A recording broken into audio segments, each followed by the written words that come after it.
தேவையானது ஆண்டவருடைய 2வது வருகை. சரியா? 2வது வருகை குறித்து நமக்கு என்ன பண்ணணும் தெரியணும். ஏன்னா என் ஜனங்கள் ஒருபோது வெட்கப்பட்டு போவதில்லை. அப்போ அவருடைய ஜனமா நம்ம என்னைக்கு முழுமையா நம்ம மாறுறோம், எப்படி முழு அதிகாரத்தை நம்ம பெறுகிறோம் அப்படின்னா ஏசப்பாவுடைய 2வது வருகையில தான். அவருடைய 2வது வருகை வரும்போது என்ன பண்றோம், இயேசு கிறிஸ்து விசுவாசிக்கிற அவர் உண்மை உத்தமாய் பின்பற்றுகிற ஒவ்வொருவரும் என்ன பண்றாங்க, மறுரூபமாக்கி எடுத்துக்கொள்ளப்படுறாங்க. ஆனா நம்ம உண்மையிலேயே சொல்லுங்க, இந்த ஒரு வாரம் சரியா, போன வாரம் ஞாயிற்றுக்கிழமை இந்த வாரம் ஞாயிற்றுக்கிழமை வரைக்கும் ஏசப்பாவுடைய 2வது வருகை குறித்து நீங்க சிந்திச்சிருக்கீங்களா? சொல்லுங்க பார்ப்போம். நம்ம கிறிஸ்தவர்கள் நாம போன ஞாயிற்றுக்கிழமை நான் பிரசங்கம் பண்ணியிருக்கேன், இப்ப இந்த ஞாயிற்றுக்கிழமை நான் வந்திருக்கிறேன். இந்த இடைப்பட்ட நாட்கள்ல நம்ம ஒரு நேரமாவது ஏசப்பாவுடைய 2வது வருகை குறித்து நம்ம சிந்திச்சிருக்கோமா? சிந்திச்சதே கிடையாது. ஏன்னா நானும் அப்படிதான், எனக்கே ஆண்டவர் வெளிப்படுத்தினதுக்கு அப்புறம் தான் தெரிஞ்சு என்னதான் ஜெபிப்போம், அப்படி இப்படியும் ஜெபம் பண்ணுவோம். ஆனா ஏசப்பாவுடைய அந்த 2வது வருகை குறித்து அந்த சிந்தனையே இல்லாம போச்சு. ஒரு நாள் தான் ஆண்டவர் வெளிப்படுத்தினார் 2வது வருகை குறித்து. அப்பதான் அந்த கண்கள் திறக்கப்பட்டுச்சு. அப்பதான் சொல்றாங்க, ஏசப்பா 2வது வருகை குறித்து நீ சிந்திக்கும் போதுதான் உனக்கு அந்த கண்கள் திறக்கப்படும். அந்த கண்கள் திறந்திருந்தாதான் நீ என்ன பண்ண முடியும், அவருடைய 2வது வருகையில என்ன பண்ண முடியும், எடுத்துக்கொள்ள பட முடியும். கத்தர் அதை தான் கத்தர் சொல்லுகிறார். உண்மையிலேயே நம்ம இந்த ஒரு வாரம் எல்லாருமே நம்ம கத்தருடைய பிள்ளைங்க தான் ஜெபிக்கிறோம். ஏசப்பாவுடைய 2வது வருகை குறித்து நம்ம சிந்திச்சு பார்த்தோம்னா சிந்திச்சதே கிடையாது இன்னைக்கு வரைக்கும். இப்போ கூட சிலர் என்ன பண்ண மாட்டீங்க, உங்க மைண்ட்ல சிந்திச்சிருக்க மாட்டீங்க. அப்ப இயேசு ஒரு நாள் வரப்போகிறார், அவருடைய ராஜ்யம் வரப்போகுது. அந்த சிந்தனை நமக்கு என்ன இருக்காது. அப்போ 2வது அந்த சிந்தனை ஏசப்பாவோட 2வது வருகையில ஆண்டவரே அதுக்கு என்ன ஆயத்தப்படுத்துங்கன்னு சொல்லி நம்ம ஒரு ஜெபமாவது பண்ணிருப்போமா? ஒரு ஜெபம் கூட பண்ணிருக்க மாட்டோம். அதான் உண்மை.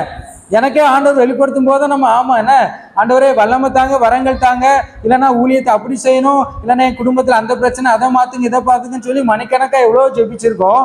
ஆனா ஒரு வார்த்தை கூட ஆண்டவரே உங்களுடைய 2வது வருகைக்கு என்னை ஆயத்தப்படுத்துங்க, உங்களுடைய வருகை ஒரு நாள் வரப்போகுது, அன்னைக்கு அதுக்கு நான் வர்றதுக்கு பாத்திரனா இருக்கேனா அப்படின்னா பாத்திரனா இல்ல. ஆண்டவர்கிட்ட அதை குறித்து ஜெபிக்கவே இல்லை. ஒருவேளை இன்னைக்கு நைட்டு ஏசப்பாவோட 2வது வருகை வந்துச்சு அப்படின்னா நான் அதுக்காக நான் ஜெபம் பண்ணியிருக்கேனா அப்படின்னா நான் ஜெபிச்சதே கிடையாது. எனக்கே அது என்னது ஒரு ஆச்சரியமா இருந்துச்சு. ஆமாண்ணே நம்ம ரட்சிக்கப்பட்ட அபிஷேகம் பெற்று ஊழியம் செய்யற அளவுக்கு வந்தும் கூட நம்ம என்ன பண்ணல, ஏசப்பாவுடைய 2வது வருகையை குறித்து ஒரு நாள் கூட நம்ம என்ன பண்ணல, சிந்திக்கவே இல்லை, பேசவும் இல்லை. இன்னைக்கு பாத்தீங்கன்னா 2வது வருகை குறித்து எங்கேயுமே இல்லை, பேசப்படலை. இப்ப எங்க பார்த்தாலும் ஒரே எழுப்புதல் எழுப்புதல் சொல்லி எழுப்புதலை குறித்து பேசப்படுது. ஆனா ஏசப்பாவோட 2வது வருகை குறித்து என்ன பண்ணல, பேசப்படலை. ஆனா நமக்கு முக்கியமானது என்னது, ஏசப்பாவுடைய 2வது வருகை. எப்போ நீங்க ஏசப்பாவுடைய 2வது வருகையை நீங்க சிந்திக்கிறீங்களோ அப்பந்தான் நீங்க என்ன பண்ணீங்க, உங்க கண்கள் திறக்கப்படுது. நீங்க அவருடைய 2வது வருகையை நோக்கி என்ன பண்ண போறீங்க, நீங்க போகிறீங்க. ஒரு ஸ்டெப் அப்பதான் எடுத்து வைக்கிறீங்க. அதை குறித்து சிந்தனை நமக்குள்ள வராம நம்ம மறந்து போனோம் அப்படின்னா நம்ம என்ன பண்ணிடுறோம், நம்ம ஆண்டவருடைய வழி அப்படி போயிருது. ஏன்னா அப்படித்தானே. இப்ப நீங்க திருநெல்வேலிக்கு போறீங்க அப்படின்னா திருநெல்வேலிக்கு போகணும் போகணும் போகணும் நீங்க சிந்திச்சுட்டு இருக்கிற வரைக்கும் தான், அந்த எண்ணம் உங்க மைண்ட்ல இருக்கிற வரைக்கும் தான் நீங்க திருநெல்வேலிக்கு போக முடியும். அப்படிதானே? திருநெல்வேலிக்கு போறதை குறித்து உங்களுக்கு மைண்டே இல்லைன்னு வச்சுங்களேன், நீங்க மறந்துட்டீங்கன்னு வச்சுங்களேன், திருநெல்வேலிக்கு போக முடியுமா? போகவே முடியாது. அதே மாதிரி தான் ஏசப்பாவுடைய 2வது வருகை குறித்து உங்க சிந்தனையெல்லாம் வந்துகிட்டே இருக்கணும். அப்போ ஜெபம் பண்ணும் போது என்ன பண்ணணும், ஆண்டவரே உங்களுடைய 2வது வருகைக்கு என்னை ஆயத்தப்படுத்துங்க, அதுக்கான கிருபை தாங்க, நான் ஏதாவது குற்றங்கள் குறைகள் இருந்தா என்ன ஆண்டவரை சரி பண்ணுங்க அப்படின்னு சொல்லி என்ன பண்ணணும், ஒரு ஜெப விண்ணப்பம் நம்ம வைக்கணும். நம்ம அந்த குறித்து சிந்திக்க வரும்போது தான் நமக்குள்ள ஒரு விடுதலை உண்டாகும், நம்மளுடைய கண்கள் திறக்கப்படும். இயேசு ஒரு நாள் வரப்போகிறார். இந்த உலகத்துல பிசாசுன்னு ஒண்ணு இருக்கிறது உண்மைனா இந்த உலகத்துல இயேசுன்னு இருக்கிறது என்னது உண்மை. இன்னைக்கு நாம இங்க ஆராதிக்கிறோம், தொழுது கொள்கிறோம், கர்த்தர் நம்ம மத்தியில இருக்கிறது உண்மைன்னா அவர் என்ன பண்ண போகிறார், மீண்டும் ஒரு நாள் என்ன பண்ண போகிறார், வரப்போகிறார். அப்ப அவருடைய ஜனமாய் நாம இருக்கிறோம் அப்படின்னா, நம்ம கையில வச்சிருக்கிற பைபிள் உண்மை அப்படின்னா அப்ப இயேசு வரப்போகிறது உண்மை. அவர் என்னைக்கு வாராரோ வரலையோ தெரியாது. இன்னைக்கு நைட்டு வந்தா நாளை காலையில வந்தா இல்ல இன்னும் 1 மணி நேரத்துல இயேசு கிறிஸ்துவோட வருகை இருக்குமானால் நாம அதுக்கு ஆயத்தமா இருக்கோமா? நம்ம என்ன பண்ணல, ஆயத்தமாகல. இயேசுப்பா அதை தான் சொல்றாங்க, அவருடைய வருகைக்கு என்ன பண்ணுங்க, ஆயத்தப்படு ஆயத்தப்படுன்னு சொல்றாங்க. நீ முதல்ல ஆயத்தப்படு, 2வது என்ன பண்ணு, மற்றவங்களை ஆயத்தப்படுத்து. இன்னைக்கு நாம ஆயத்தமா இருக்குமா தெரியல. ஏன்னா நம்ம இந்த ஒரு வாரமா குறைஞ்சபட்சம் இந்த ஒரு வாரம் இல்ல, நம்ம இயேசுவோட 2வது வருகையை குறித்து நம்மள சிந்திக்கவே இல்லை. ஒரு மாசம் எடுத்தோம்னா இந்த ஒரு மாசத்துல என்ன பண்ணல, இயேசுவோட 2வது வருகை குறித்து நம்ம என்ன பண்ணல, நம்ம சிந்தனையில கூட சிந்திச்சு பார்க்கல. அதுதான் உண்மை. சிந்திச்சாதானே நம்ம வாயினால என்ன பண்ண முடியும், ஜெபம் பண்ண முடியும். ஜெபிச்சாதானே அதுக்கேற்ற கிருபையை கர்த்தர் செய்வாரு.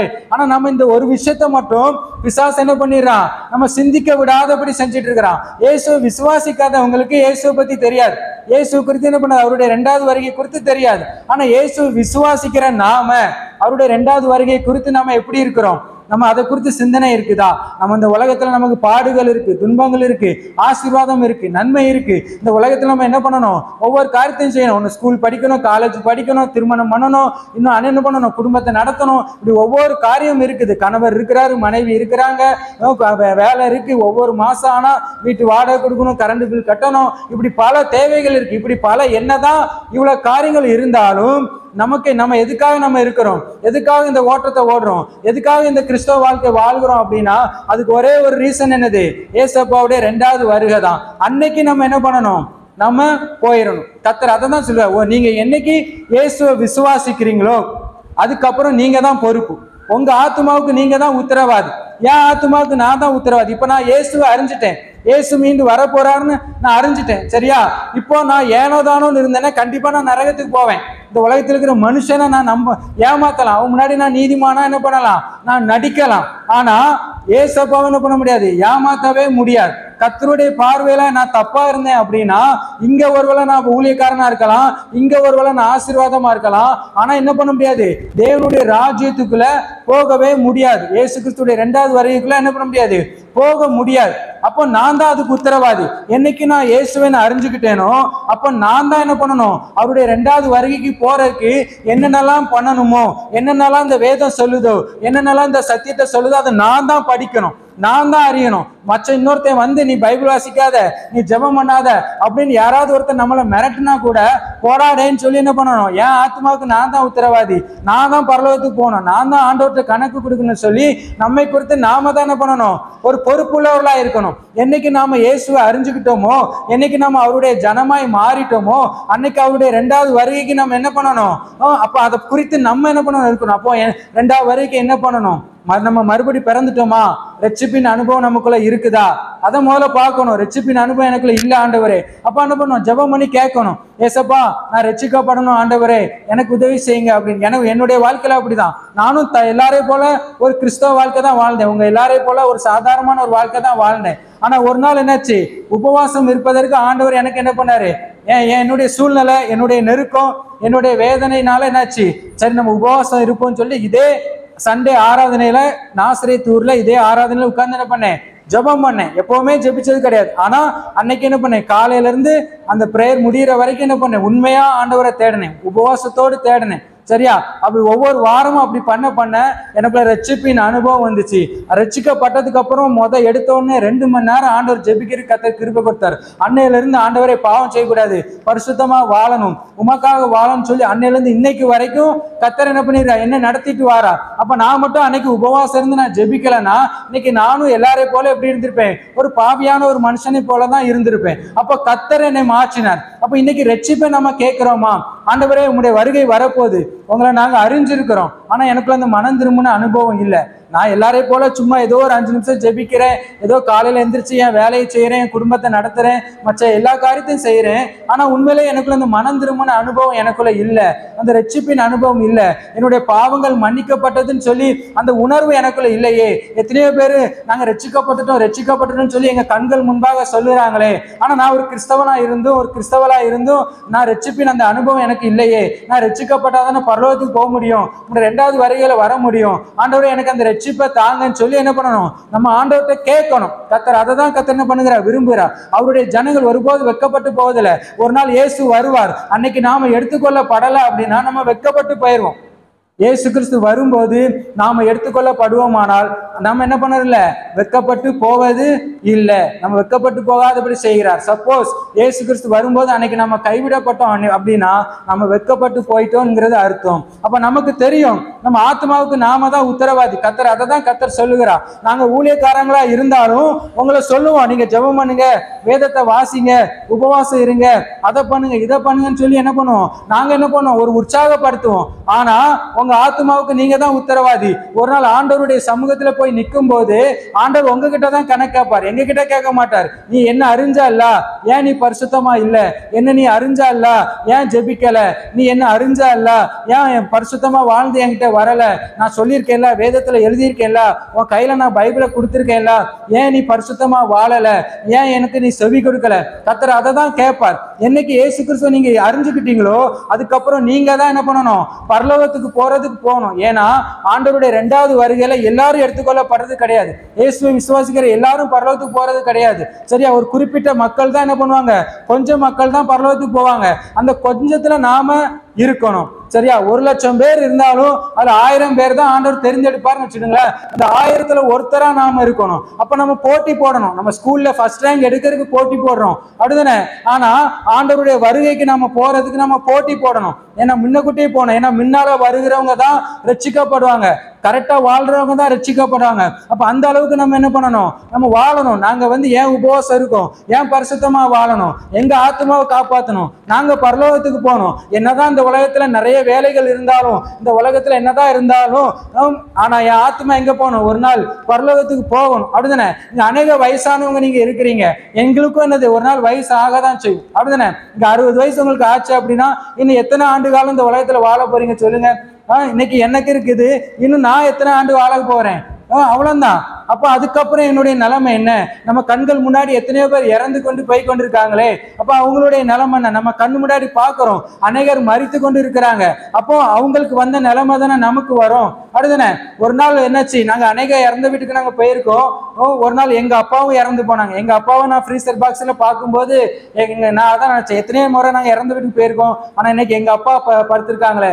ஒரு நாள் அப்ப என்னது, எனக்கும் வரும். எல்லா மனுஷனுக்கும் மரணங்கிறது கண்டிப்பா வரும். ஆனா நம்ம பரிசுத்தமா இருக்குமா, ஆண்டவருடைய வருகைக்கு நம்ம ஆயத்தமாயிட்டுமா, மனம் திரும்பின அனுபவம் நமக்குள்ள இருக்குதா? அதான் முதல்ல கேள்வி. என்ன ஆசீர்வாதம் இருந்தாலும் மனம் திரும்பிட்டுமா? இப்ப நம்ம ஆத்மாவுக்கு நாம தான் உத்தரவாதி. உங்ககிட்ட நாங்க வந்தோம், சொன்னோம், இயேசுதான் மெய்யான தெய்வம், இயேசு விசுவாசிங்க சொல்லியாச்சு, இயேசுவை நீங்க விசுவாசிச்சாச்சு. நீங்க எந்த சபையில இருக்கீங்களோ அதுக்கு கிடையாது, எந்த ஊழியக்காரங்களை பின்பற்றுறீங்களோ அது முக்கியம் கிடையாது, நீங்க எப்படி வாழ்றீங்கிறது முக்கியம் கிடையாது. ஆண்டவருடைய வருகைக்கு நீங்க எடுத்துக்கொள்ளப்படுவீங்களா?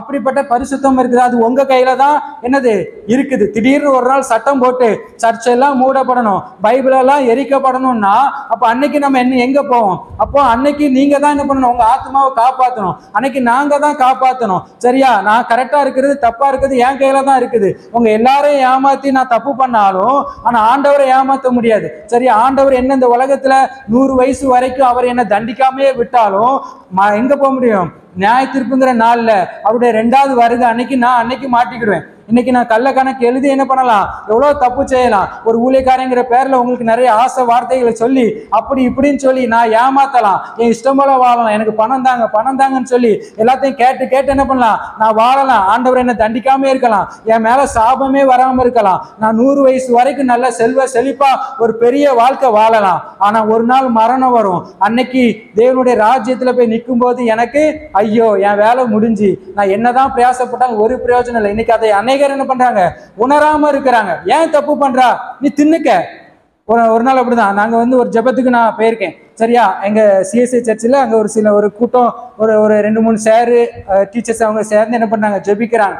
சரிங்களா, அப்ப அவங்க என்ன கூப்பிட்டாங்க, நான் அவங்க கூட போயிருக்கேன். அப்போ நம்ம சிஎஸ்ஐ சபையில ஒரே பணத்தை கொள்ளையடிக்கிறாங்க, அதை பண்றாங்க, இதை பண்றாங்க, அப்படி தப்பு பண்றாங்க, இப்படி தப்பு பண்றாங்க சொல்லி அதுக்காக நம்ம ஜெபிக்கிறோம். எல்லாரும் மனம் திரும்பணும் அப்படின்னு சொல்லி என்ன பண்றாங்க, ஜெபிக்கிறாங்க. எனக்கும் நானும் சரி அவங்களோட சேர்ந்து ஜெபிச்சாச்சு. இப்போ வீட்டுக்கு வந்த உடனே எனக்கு அது மனசு ஒரு மாதிரியே இருக்குது. ஆண்டவரே, எப்படி சபை இருக்குது, சபையில இப்படிலாம் தப்பு பண்றாங்களே ஆண்டவரே.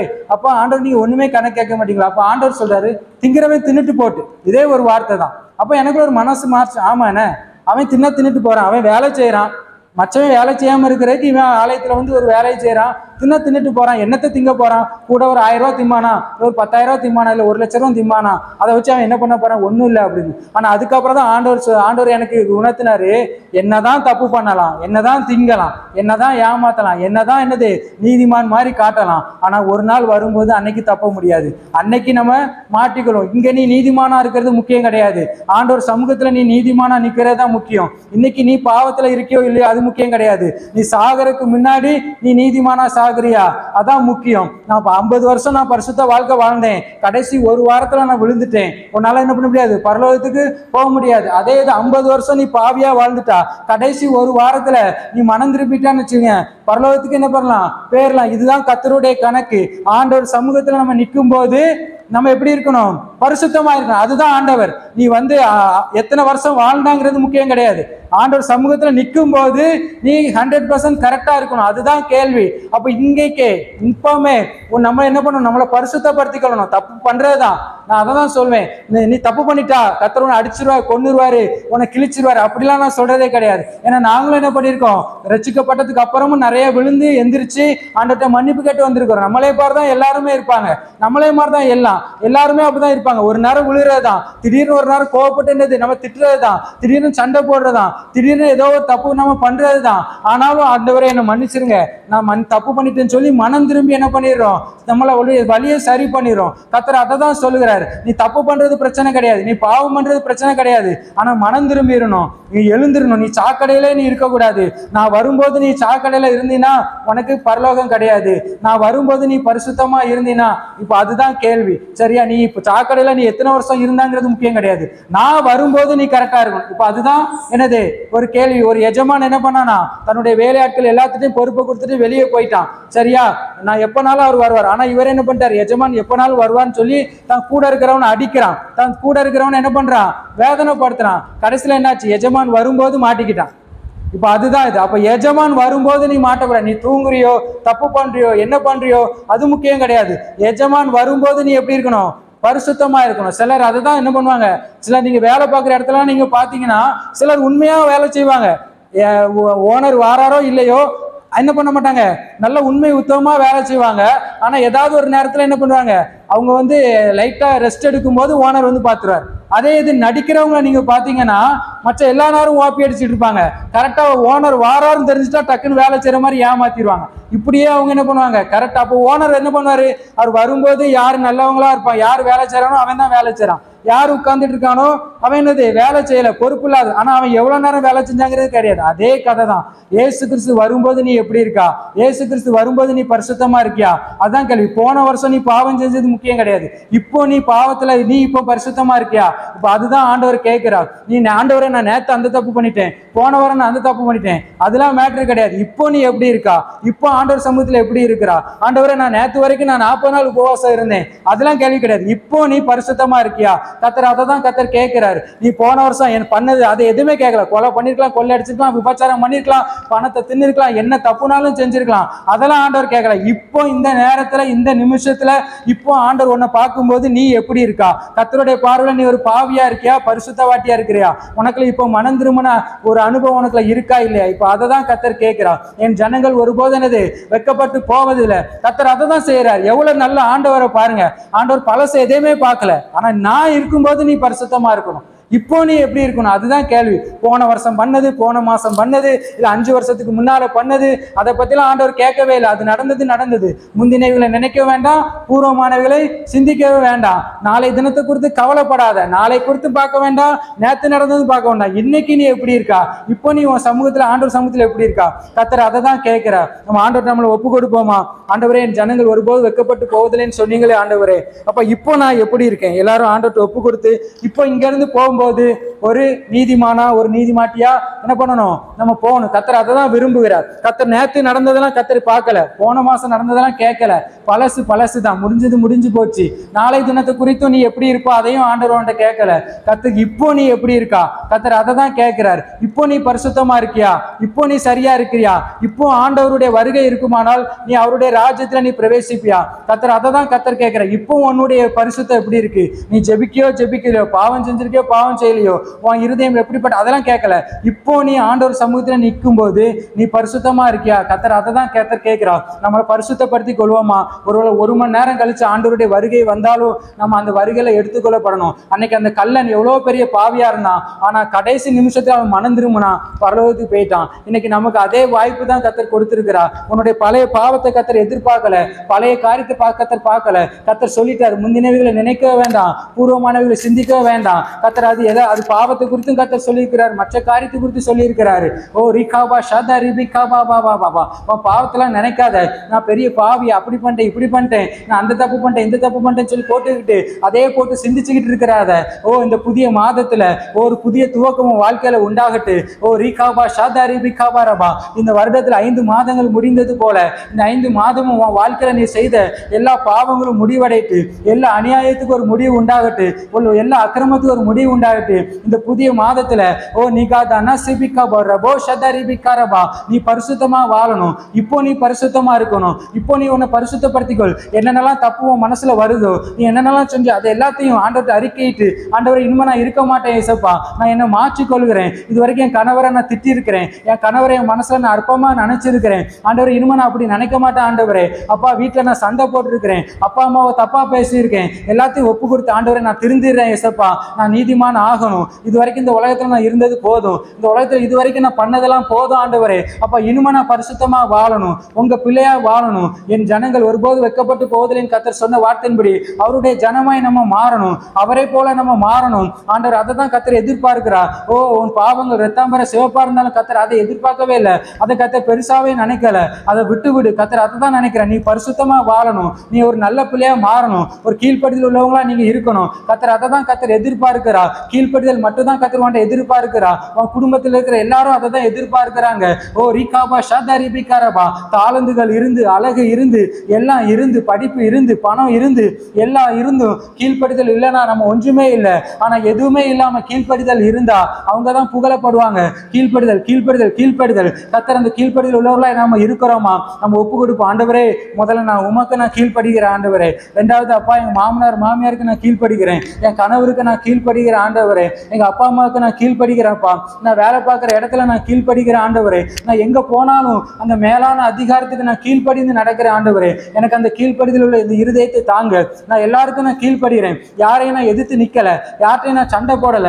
இது வரைக்கும் எத்தனையோ நான் சண்டை போட்டிருக்கேன், எத்தனையோ நான் எதிர்த்து நின்று இருக்கேன், அதனால எனக்கு எந்த பிரயோஜனமும் இல்லை. நான் எத்தனையோ பேரை நான் எதிர்த்து நின்று நான் வழக்காடி இருக்கிறேன், நியாயம் பேசி இருக்கிறேன், அதனால எனக்கு எந்த பிரயோஜனமும் இல்லை. நான் கெட்டவன் தான், அந்த பேரை தான் நான் எடுத்திருக்கிறேன். அது எல்லாம் மாறட்டும் ஆண்டவரே. என் வாயின் வார்த்தையை மாச்சுங்கப்பா. நான் யார்கிட்டையும் நான் சண்டை போடல அப்பா, கீழ்ப்படிஞ்சு அடங்கி சாந்தமா நான் போறேன் ஆண்டவரே. அப்ப இன்னைக்கு உங்க வருகை வருமானால் என்னுடைய நிலைமை என்ன ஆண்டவரே? நாங்க பரிசுத்தமா வாழணும், பரிசுத்தமா வாழணும். எங்களுக்கு இன்னும் கொஞ்ச காலம் தான் இருக்குது. நாங்க அதிகபட்சம் இன்னும் எத்தனை ஆண்டுகள் இந்த உலகத்துல வாழ போறோம் ஆண்டவரே. அப்பா ஆண்டவரே பரிசுத்தமா வாழ்ந்து உங்க பரலோக ராஜ்யத்துக்கு வருவதற்கு உதவி செய்யுங்கன்னு சொல்லி நம்ம கேட்போமா ஆண்டவரிடத்துல? ஆண்டவரிடத்துல அந்த கல்லனை போல, அந்த கல்லனை போல, ஓ அந்த கல்லனுக்கு ஒரு வாய்ப்பு கொடுக்கப்பட்டது. கடைசி நேரத்தில் அந்த கல்லனுக்கு ஒரு வாய்ப்பு கொடுக்கப்பட்டது. அந்த கல்லனுடைய கண்கள் திறக்கப்பட்டது. அந்த கல்லன் தேவனுடைய ராஜ்யத்தை குறித்து தான் அவன் பேசினான். ஆண்டவரே உம்முடைய ராஜ்யம் வருகும்போது ஓ என்னை நினைத்தாருன்னு சொல்லி தான் அவன் கேட்டான். அவன் வேற எதுவும் கேட்கல. உம்முடைய ராஜ்யம், உம்முடைய ராஜ்யம், ஏசப்பாவுடைய 2வது வருகை தான் அவருடைய ராஜ்யம். அவருடைய ராஜ்யத்தை குறித்து தான் அவன் பேசினான். அந்த கண்கள் அவனுக்கு திறக்கப்பட்டுட்டு, அவனுடைய கண்கள் திறக்கப்பட்டனால தான் ஆண்டவர் அவருடைய ராஜ்யத்துல கர்த்தர் ஏத்துக்கிட்டாரு. இன்னைக்கு உங்களுடைய கண்கள் திறக்கப்பட்டுட்டா அது பாருங்க, இயேசுவின் 2வது வருகை தான் அவருடைய ராஜ்யம். அவருடைய ராஜ்யம், அவருடைய ராஜ்யத்தை குறித்து ஒரு சிந்தை இருக்கா? அவருடைய ராஜ்யத்தை குறித்து நினைவு இருக்கா? உங்க கண்கள் திறக்கப்பட்டதா? உங்க கண்கள் திறக்கப்பட்டாதான் அங்க போக முடியும். உங்க கண்கள் திறக்கப்படணும், அவருடைய ராஜ்யத்தை குறித்து போக முடியல. அந்த கல்லன் மனம் திரும்புமான்னு நினைக்கிறோம். ஆனா அந்த கல்லனுடைய கண்கள் திறக்கப்பட்டது.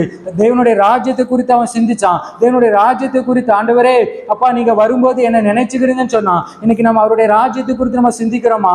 தேவனுடைய ராஜ்யம் கடுகு விதைக்கு ஒப்பா இருக்கு, தேவனுடைய ராஜ்யம் அப்படி இருக்கு, தேவனுடைய ராஜ்யம் இப்படி இருக்குன்னு சொல்லி வேதத்துல அநேக இடங்கள சுவிசேஷத்துல ஆண்டவர் தம்முடைய ராஜ்யத்தை குறித்து தான் பேசிக்கிட்டே இருக்கிறார். ராஜ்யம் ராஜ்யம் ராஜ்யம், ராஜ்யத்தின் சுவிசேஷம், ராஜ்யத்தின் வசனம், ராஜ்யத்தின் புத்திரர், இப்படி தேவனுடைய ராஜ்யம் தேவனுடைய ராஜ்யம் தேவனுடைய ராஜ்யம் சொல்லி எல்லாத்தையும் தேவன் தேவன் தேவன் தேவனுடைய ராஜ்யத்தை குறித்து அவர் பேசி கொண்டிருக்கிறார். நமக்கு அதை குறித்து ஒரு சிந்தனை இருக்குதா? தேவனுடைய ராஜ்யம் ஒண்ணு இருக்குத, அந்த ராஜ்யத்துக்கு ஒரு நாள் போகணுமே. நம்ம பாவம் செய்தா கண்டிப்பா போக முடியாத.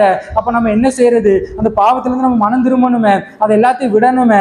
ஓ யாரனாலும் ஏமாத்தரலாம், இந்த உலகத்துல எங்கனாலும் பெயரலாம், பணத்தை கொடுத்து பெயரலாம், பாவத்தோடு எங்கனாலும் பெயரலாம். ஆனா தேவனுடைய ராஜ்யத்துக்குள்ள போக முடியாது. ஆண்டவரே நான் பாவத்தோடு நான் போகல, எனக்கு ஒரு மனம் திரும்புதலை தாங்கன்னு சொல்லி கேட்போமா? நான் இங்க இருந்து போகும்போது மனம் திரும்பின அனுபவம் எனக்கு வேணும். தேவனுடைய ராஜ்யத்தை குறித்து அந்த கண்கள் திறக்கப்படணும் ஆண்டவரே. நம்ம கேட்போமா? அப்பா உங்களுடைய ராஜ்யத்தை குறித்து என் கண்களை திறந்தரலும், உங்களுடைய ராஜ்யத்தை குறித்து என் கண்களை திறந்தரலும், உங்களுடைய ராஜ்யத்துல நாங்க பிரவேசிக்கணும், உங்களுடைய ராஜ்யத்துக்குள்ள நாங்க போகணும் ஆண்டவரே. அப்பா ஆண்டவர் நாங்க முந்தினவர்களாய் நாங்க இருக்க கர்த்தர் கிருபை செய்வீராக, நாங்க முந்திக்கொள்ள கர்த்தர் கிருபை செய்யுங்கன்னு சொல்லி கேட்போமா? ஓ கர்த்தருடைய வல்லமை இறங்குது இறங்குது இறங்குது. ஓ ரிகாபா ஷதரி பிகாபா பாபா. ஓ ஜனங்களுக்குள்ள இருக்கிற இருள் விலகுது இருள் விலகுது இருள் விலகுது. ஓ கர்த்தர் கண்களை தொடுங்க கண்களை தொடுங்க. உங்களுடைய ராஜ்யத்தின் சுவிசேஷத்தை ஆண்டவர் எல்லா இடங்களிலும் சொல்ல கர்த்தர் கிருபை கொடுப்பீராக. அப்பா நாங்க தான் உத்தரவாதி, எங்க ஆத்மாவுக்கு நாங்க தான் உத்தரவாதி. அப்பா நாங்க நரகத்துக்கு வர்றதும் பரலோகத்துக்கு வர்றதும் எங்க கையில தான் இருக்குது ஆண்டவரே, எங்க கையில தான் இருக்குது. அப்பா அதுக்கு யாருமே காரணம் கிடையாது. நாங்க பரிசுத்தமா வாழ்ந்து பரலோகத்துக்கு வர கர்த்தர் உதவி செய்யணுமா நாங்க ஜெபிக்கிறோம்னு சொல்லி கேட்போமா. அப்பா இறங்கும் இறங்கும் இறங்கும். இருக்கிற ஒவ்வொரு ஜனங்களையும் ஒப்பு கொடுத்து நாங்க ஜெபிக்கிறோம். என் ஜனங்கள் ஒருபோது வெட்கப்பட்டு போவதில்லைன்னு சொன்னீங்களே ஆண்டவரே. அப்பா என் ஜனங்கள் ஒருபோது வெட்கப்பட்டு போவதில்லைன்னு சொன்னீங்களே. நாங்க இழந்து போன எல்லாவற்றையும் பெற்றுக்கொள்ள உதவி செய்யுங்க. இழந்து போன தேவனுடைய ராஜ்யத்தை பெற்றுக்கொள்ளணும், இழந்து போன ஆசீர்வாதங்களை பெற்றுக்கொள்ளணும், இழந்து போன கிருபைகளை பெற்றுக்கொள்ளணும், இழந்து போன எல்லாவற்றையும் நாங்கள் சுதந்திரிக்கணும். கர்த்தர் எங்கள் கண்களை திறப்பீராக, ஒரு அற்புதத்தை செய்வீராகப்பா. குடும்பத்துல மாற்றங்கள் உண்டாவதாக, ஓ சரீரத்துல மாற்றங்கள் உண்டாவதாக, வாழ்க்கையில மாற்றங்கள் உண்டாவதாகப்பா. படிப்புல மாற்றம் உண்டாவதாக, வேலையில மாற்றம் உண்டாவதாக. சகல காரியங்களும் கர்த்தர் மாற்றத்தை கர்த்தர் கொடுங்க. உங்க சமூகத்துல இந்த காரியத்தை ஒப்பு கொடுக்குறோம் ஆண்டவரே. கர்த்தர் நீர் அப்படியே செய்கிறதுக்காய் நன்றி. இப்ப இயேசுவின் நாமத்துல ஜெபிக்கிறோம் ஜீவன் நல்ல தகப்பனே, ஆமென். அப்படி அமர்வோம்.